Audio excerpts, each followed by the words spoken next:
This driver stopped to let a kid cross the street.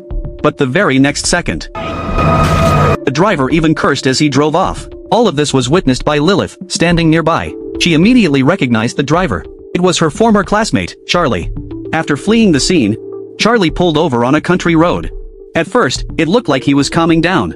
But when he saw the blood on his bumper, he angrily kicked the truck in frustration. He thought it was a bad omen. To cover up his crime, he went to Lilith's house the next day. He wanted her to keep quiet. But to his surprise, Lilith had already written everything in a letter and mailed it to the police. She told him to get out of her house. That set Charlie off. He kicked the door in, stormed into the room, and attacked her. Moments later, Lilith collapsed to the floor, motionless. Charlie left and immediately called his friend at the police station. He asked him to intercept the letter. Then, Charlie drove to his grandmother's house. He demanded all her cash. When she refused, he grabbed her by the throat. Faced with the threat of death, she gave up the safe's combination. Charlie took all the cash and left. He even warned her not to call the police. But what he didn't expect, Lilith, beaten and bloody, crawled out of the woods. A passing boy found her and got her to a hospital. She survived.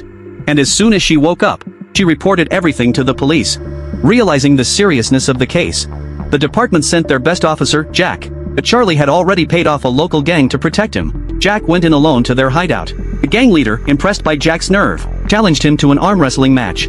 If Jack won, he could take Charlie and do whatever he wanted. If he lost, he'd die right there. The match began. The boss used all his strength to overpower Jack, but Jack didn't even flinch. He quickly slammed the boss's arm down, then threw a punch, killing the boss instantly. The gang members froze in fear. They immediately gave up Charles's hiding place. Jack went to the location and opened the door, only to have a gun pointed right at his head.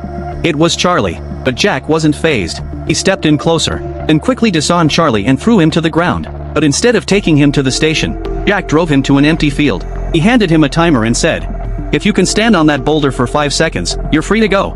However, just as Charlie reached 5, he was struck by high-voltage electricity and instantly reduced to ashes.